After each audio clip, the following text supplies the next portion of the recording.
di 2017. Komisi Independen Pemilihan atau KIP Aceh terus mempersiapkan tahapan Pilkada 2024.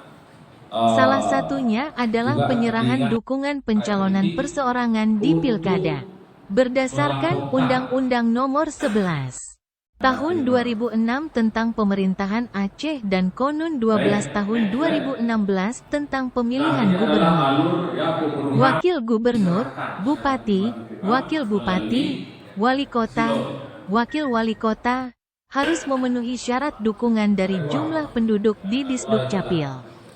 Ketua Divisi Teknis KIP Aceh Muhammad SAYUNI mengatakan, untuk calon perseorangan telah ditetapkan batas minimal 3% dari jumlah penduduk yang tersebar 50% atau 12 dari 23 kabupaten kota di Aceh untuk pemilihan gubernur, wakil gubernur. Hal yang sama juga 50% dari jumlah kecamatan untuk pemilihan bupati, wakil bupati, wali kota, wakil wali kota.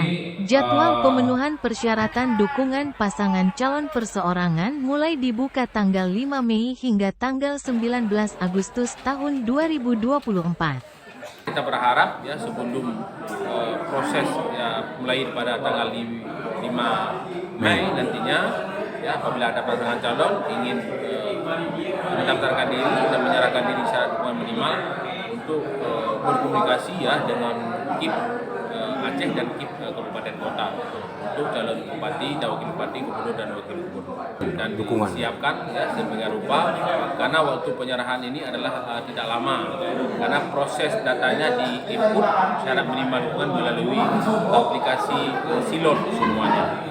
Menurut SAYUNI, KIP Aceh menetapkan syarat minimal untuk pasangan bakal calon gubernur dan wakil sebanyak 165 dukungan dari 5.500.000 lebih penduduk Aceh.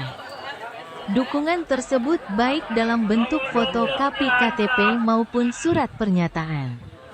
Namun untuk jumlah pemilih pilkada akan mengacu pada DPT Pemilu 2024 lalu di Aceh sebanyak 3.742.037 orang.